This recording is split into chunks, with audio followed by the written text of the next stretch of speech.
Hello and welcome to Stories of Legacy.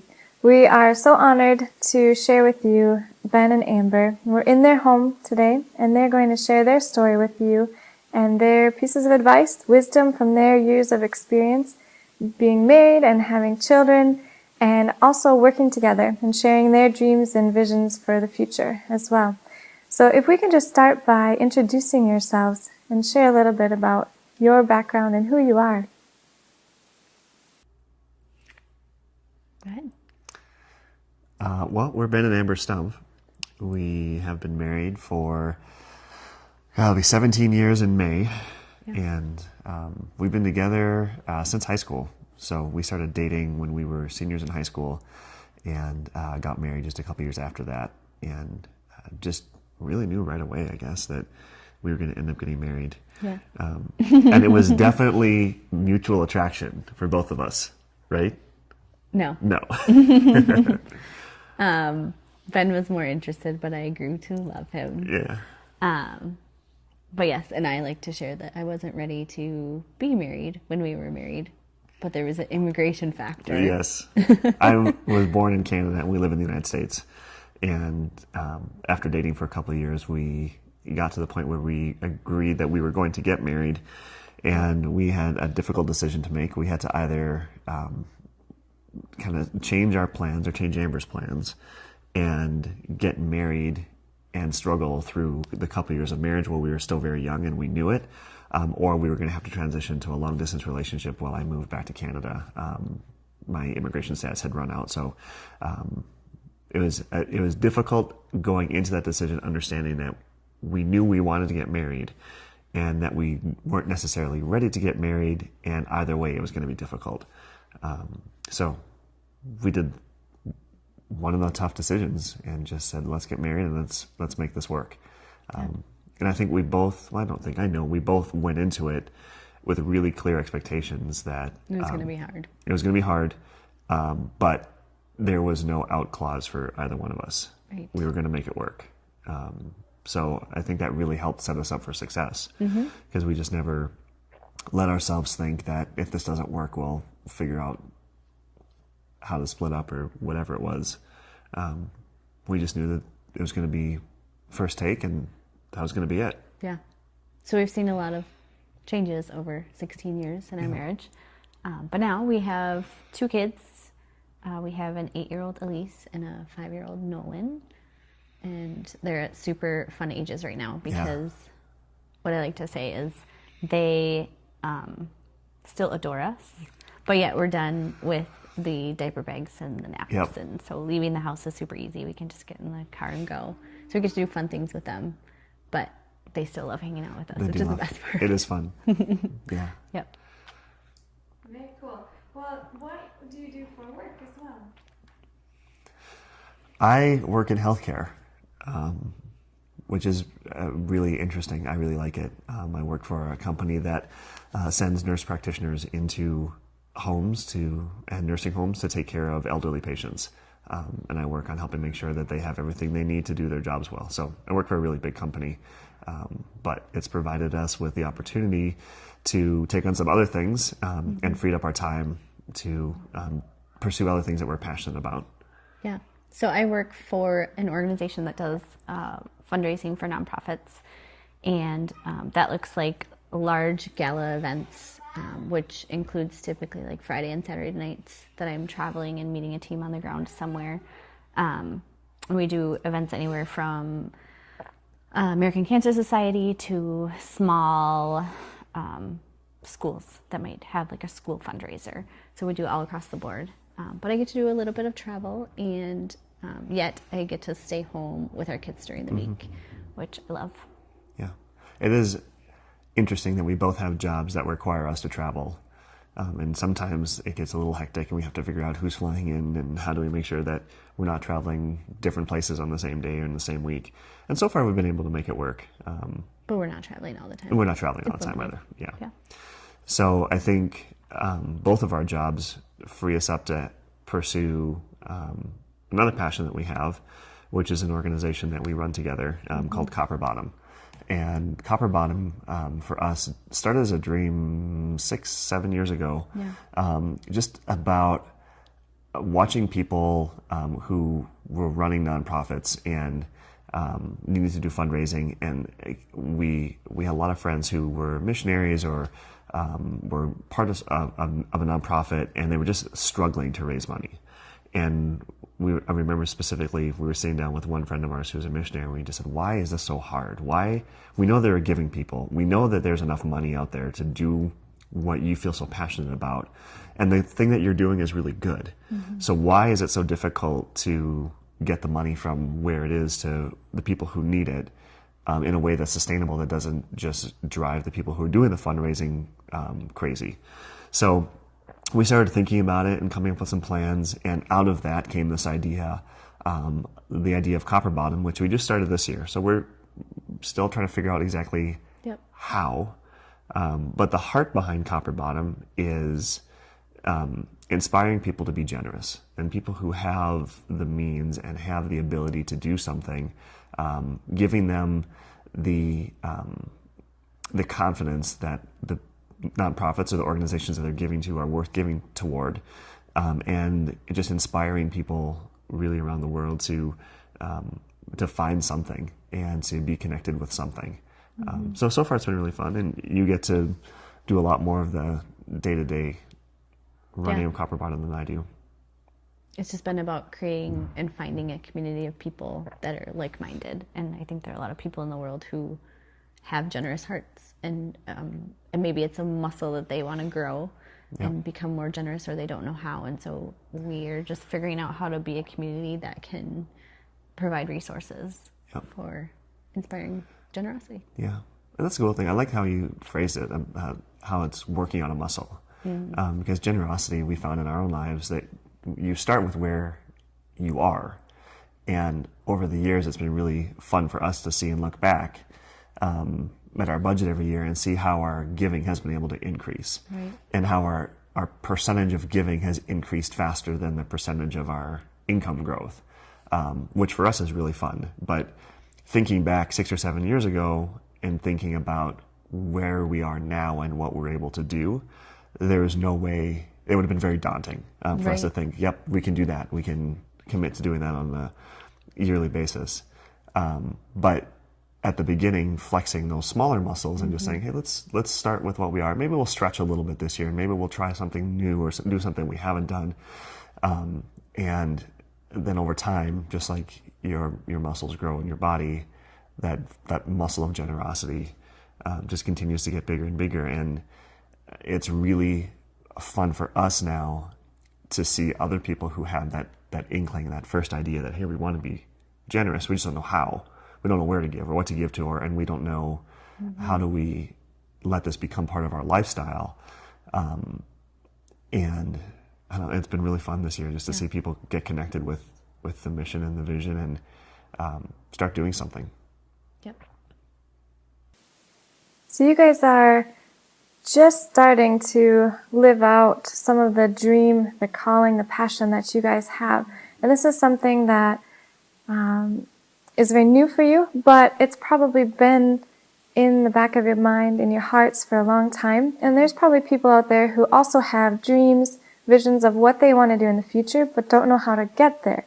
Can you just walk us through a little bit from the beginning when you knew that this is something you wanted to do, and then coming now into this last year when you actually launched your company and your dreams, really, and making it happen? I feel like of the two of us, Ben is the dreamer and comes up with a vision and has an idea of something. And I'm almost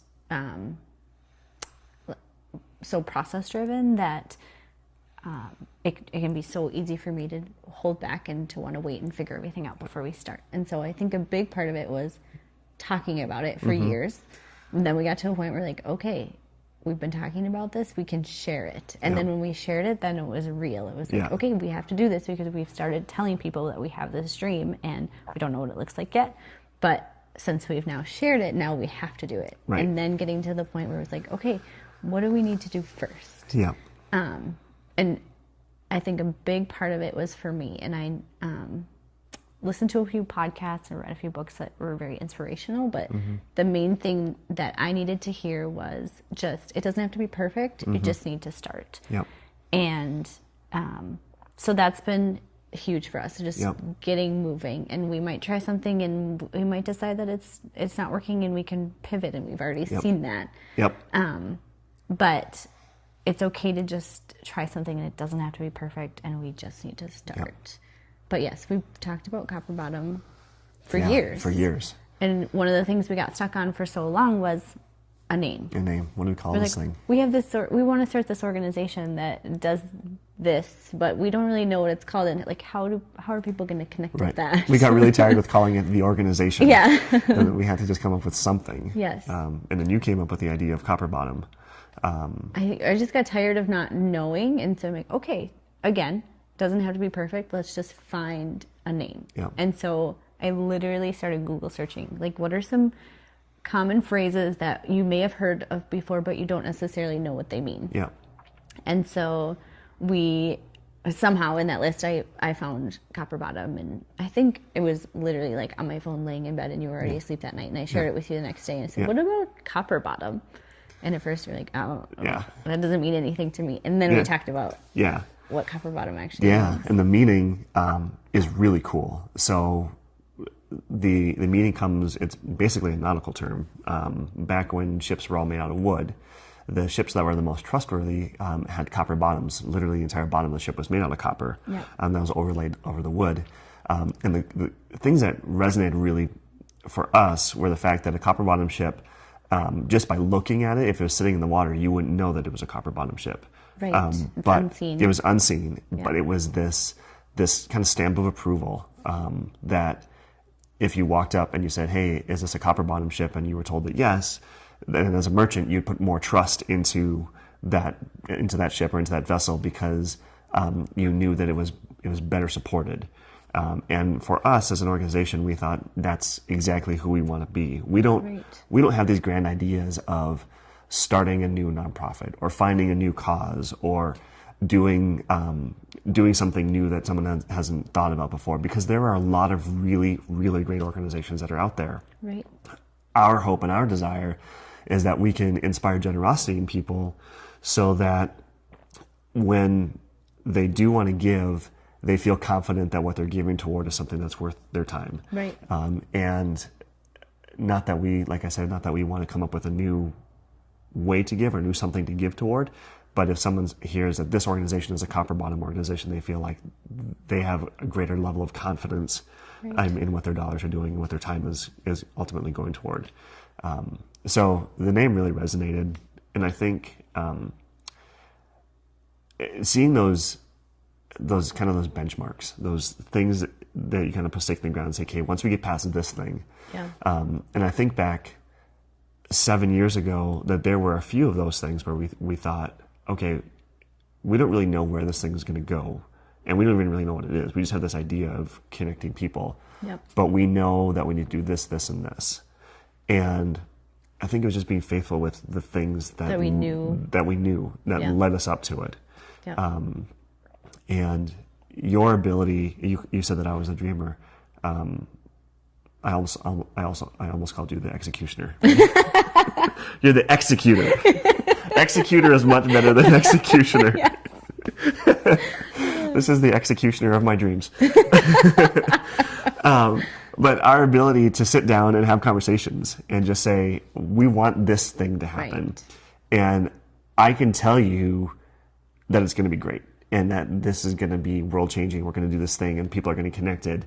And then for you to sit back and say, that's great, but what are we going to do first? Right. And how do we make sure that... Give me a task list. Give me a task list. And you've said that to me multiple times. Is, hey, I'll accomplish whatever you need to over the course of the week. Just give me the list of things to do. Right. And I really think that's one of the hallmarks of us as a married couple, is we've had a couple of businesses that we've run together, and we've done some other things that we've been employed at the same place, and our lives are very intertwined. And for us, it works because we are able to have those dialogues, and we're able to challenge each other and push each other and say, No, I really think in this situation you need to dream bigger. You need to think Right. about the bigger picture, and vice versa. You can come to me and say, that's great, but we need to think about the details and what do we do today Right. that's going to help us get there. And somewhere in the middle in that dialogue, we end up with steps, and then a few years later we look back and like, holy cow, look at that. We did this thing. It's been really, really fun. For sure. So if you could sum up in 3 pieces of advice, what would you give to couples who are wanting to pursue their dreams this next year? What would you say the 3 steps or 3 things that they should do to prepare themselves to go for their dreams? I have one. Okay, I have one too. Okay, do you want to go first? Sure. I feel like one really important thing is creating a community around you of people who believe in what you're doing. Being vulnerable enough to share what idea you have or what your goal is or what your dream is. Because there's so many people in our lives that really love us and want to be invested in us. And maybe they'll think our idea is crazy, but maybe they'll be the fire starter that we need. And that's what we found. We found that so many people have just been incredibly encouraging and just proud of us. Yeah. And they share that with us. And that really helps us to keep moving. It's really humbling Yeah. when your friends tell you that they're proud to be your friends. Like, Yeah. That's really cool. The one that I thought of immediately was a lot of people talk about how difficult it is to take the first step, but I actually think the second step is more difficult because anybody can step out for a day. You can try something, but then what do you do when you fail? What do you do when all of a sudden you step out and you look around you and realize you're the only one standing there? And everybody may be looking at you and thinking that you're crazy or that you're trying to do something no one else has ever done before. And I think that's probably where most people fail, is where they feel like, okay, I'm gonna work up all this confidence and I'm gonna step out, I'm gonna try to do something. And then all of a sudden they feel like they're alone and they don't have a community around them. Yeah. And they get afraid, and then they kind of step back into where they were before and say, well, no, that didn't work, so I'm just going to stay back here. Right. But when you really have a dream, when you have something that is really worthwhile, in those difficult times, staying out Yep. and not stepping back into what you were doing, I think is even more difficult. But that's where the reward is. Yeah. Because that's what separates the people who are successful from the people who try something and unfortunately aren't able to see the success in it. Yep. And the third one maybe would just be to face your fears. It doesn't have to be perfect. Yep. Something we always tell our kids is to find your brave, use your brave. Yep. And that's something that we have to do too. Yeah. You know, it's specifically for me that I don't have to know all the details before we can start moving on something. But to just face the fear of the unknown and to just start. Yeah, I think you're spot on. Because I think, especially for people like us who expect a level of quality, Right. that you don't want to do anything unless you know that you can do it well. Yeah. But oftentimes the well doesn't come until you do it a second time. And Or you have to, right. You or have to make it fail. You gotta fail. Yeah. And you gotta pick yourself up and like, okay, that didn't work. Yeah. Which is not fun. No, it's not. But I think the interesting thing about that is, I mean, we have a reputation from our friends, I think, and the people around us that we do things with quality. When we have people in our home, people have an expectation that, hey, things are going to be set out really nice, and things are going to be, it's going to be a fun time, or there's going to be a lot of detail. And so we have this expectation of quality for ourselves, and it's difficult to step out knowing that the very first time we try something that we've never tried before and we don't really, quite frankly, know what we're doing, it's probably not going to be that quality. We don't want anyone to know. Right. So Yep. I think that's great advice. Step out when you know it's not going to be perfect, but just do it anyways. Awesome. Thank you so much. Now, let's talk a little bit about when those difficulties and challenges do arise, when you are following your dreams. You talked a little bit about that, but what do you suggest you do when those failures come or challenges arise? How do you deal with that? One of the things I feel like is we've had to just, as far as our marriage, come together as a couple and never be against each other. Yeah. But or blame the other person, because that can be easy to do. This didn't work out because of something that you did. Yes. But to just come together and to be on the same page and to be unified. Yeah. I think that's a tough question because every failure is different. And you may do things exactly the way that you're supposed to, and you might do them all right, and you might still fail. And I think those are really hard times. And we've had a couple of those where it's like, man, I still don't know why this didn't work. And I don't know, I think in those moments, having the people around you, going back to your point of creating a community, and I'm not talking about just people who are going to superficially encourage you because they want you to feel better, but can actually sit down with you and say, all right, you're not actually looking at this 100% correctly. Here's some other things that happened that you probably aren't seeing because you're in the middle of it.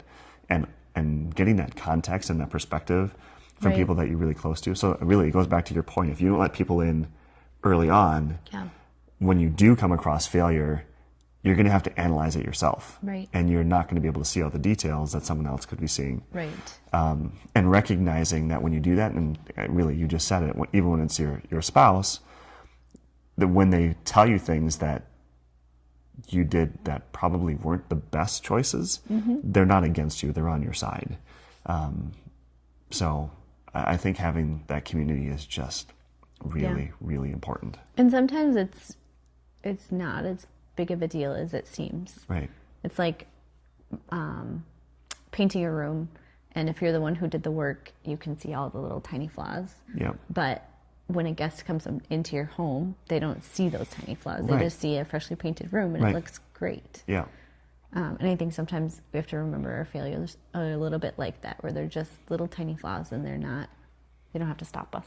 Yeah. Yeah. Wise words. Thank you. Now let's take a moment and reflect on your relationship. And you two work together as a dynamic duo, we like to say. You are quite a power couple, and you work together quite well. What factors would you say that make you work together as a team, and what helps you become unified? With different giftings, you both have different strengths. How do you come together and work together as a couple on many different fronts, whether it's in work or in marriage, in parenting? How do you work together? How do we work well together? I think we're complementary in our skill set. For sure. I think we both bring the perspective that at the end of the day, we want whatever we do to be something that's of quality. And we know, because we've been together so long, that if we both work on it together, we can get there. And I think the third piece of that puzzle is understanding that we're for each other. Right. We're on each other's team. Yeah, that was what I was thinking, is just, you're my biggest encourager. And hopefully you can say the same about me. I can. I you try are to my be. biggest encourager. I try to be your biggest encourager. But, man, that's huge. Yeah. To just have somebody in your life who's constantly telling you that you're doing great at things. I mean, even in those years where I didn't have a lot of work outside the home, and it was just home with littles, and having a husband who could come home and give me the encouragement that I needed, because I wasn't getting it from my work, and I wasn't getting it from our children. Right. As grateful as they were, they weren't telling me it. You were doing a great job. No. Yeah, I think there's an aspect of humility that goes along with it. And what I mean by that is accepting that you are doing a good job and accepting that encouragement can be challenging, but more so when you ask for how things could be better, and when things, I mean, and we haven't stumbled into what we've got. I mean, God's blessed us with a lot, and we feel very, very fortunate, very blessed with who we are and where we are. Yeah. But it's also taken a lot of work, and I know without a shadow of a doubt that I wouldn't be where I am in my career. I wouldn't be where I am in my education. I wouldn't be where I am as a father, and I wouldn't be where I am as a husband if it weren't for you. And if it weren't for you challenging me and pushing me to do better. There are a lot of stops along the way where we could have said, well, that's good enough. And we were talking about it with my mom and dad. And before you and I met, when I lived in Canada, my parents asked me, what do you think would have happened if you just stayed in Canada? I'm like, well, I probably would have married some girl and I'd be doing something completely different, and I definitely wouldn't be who I am today. And it was really funny thinking about that conversation you and I had just a couple days ago, where I don't even remember what we were talking about, but we both said, man, we bring out the best in each other, and we both challenge each other to think beyond what's in front of us. Yeah. And going back to why I brought that up, I really think that it takes humility on both of our ends to say, you know what, I could do more. I can become a better father. I can become a better husband. I can become better at my job.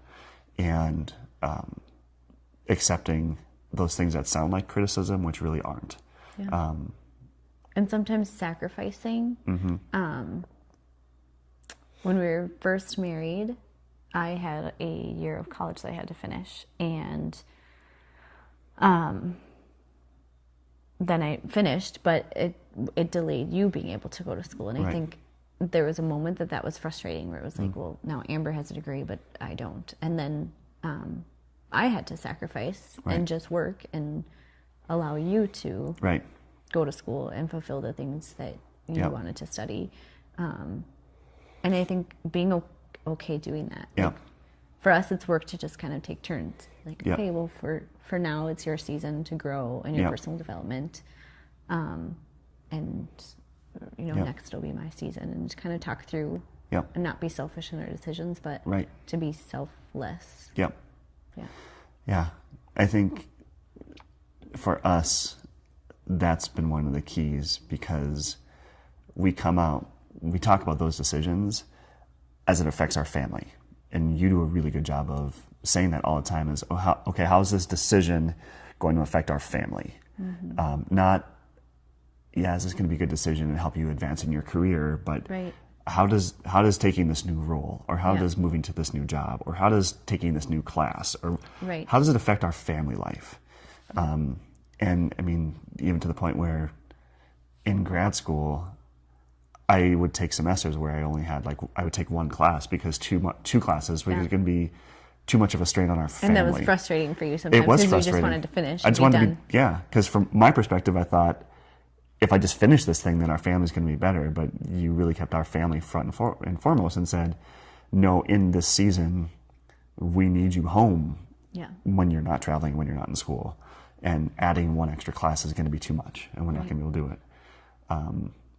So I think always keeping our broader family in mind when we make decisions helps us make really the best decisions. Thank you for those reflections. They're really wise words. If you can sum up in 3 pieces of advice from your 16 years of marriage and working together as a couple, can you sum it up very briefly? 3 pieces of advice that you give to other couples who are married and maybe looking to pursue their dreams together as a couple. What relationship advice would you give to them?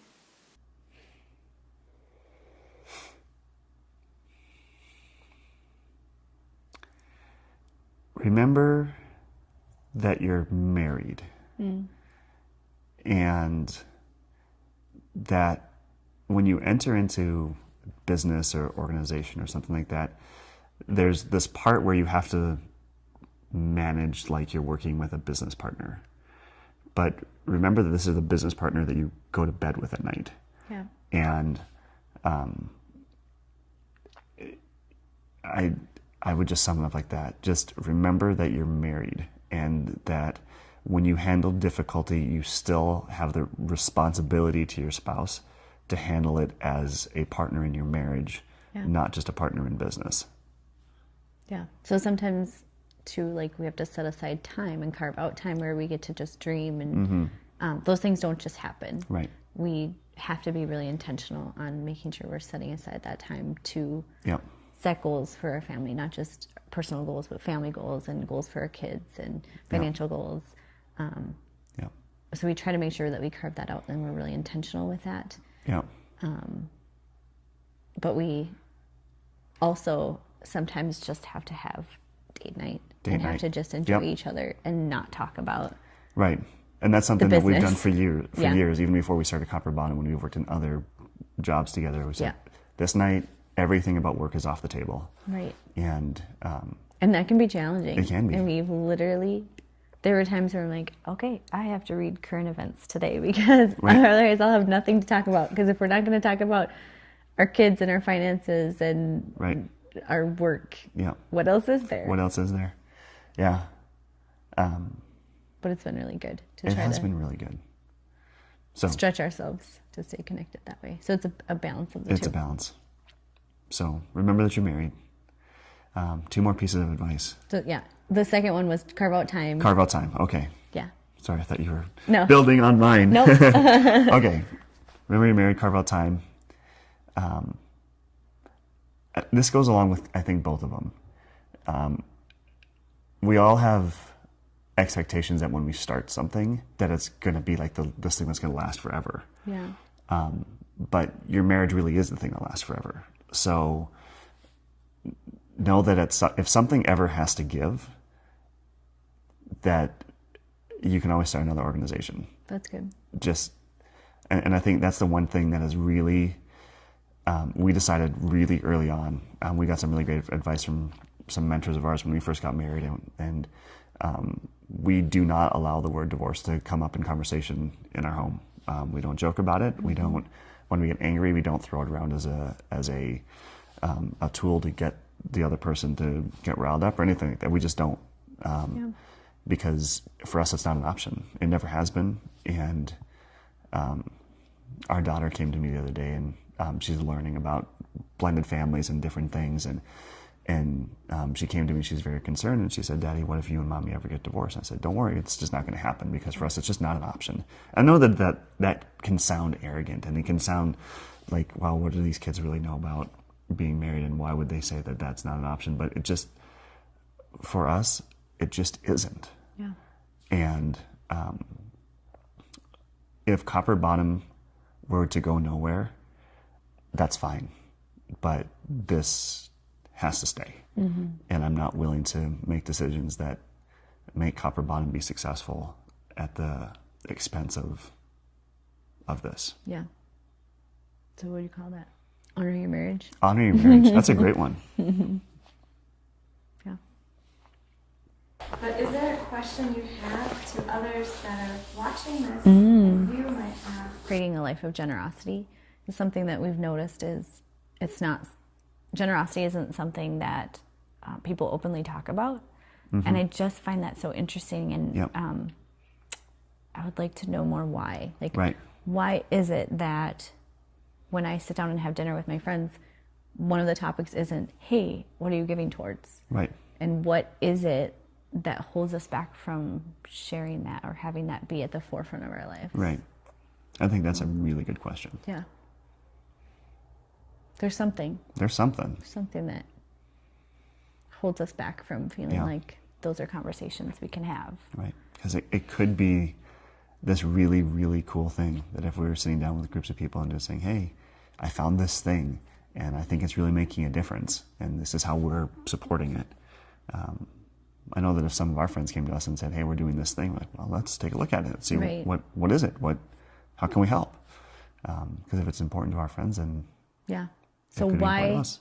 why are those conversations challenging, Yeah. and what could we be doing differently that would inspire Right. those conversations to happen? Yep.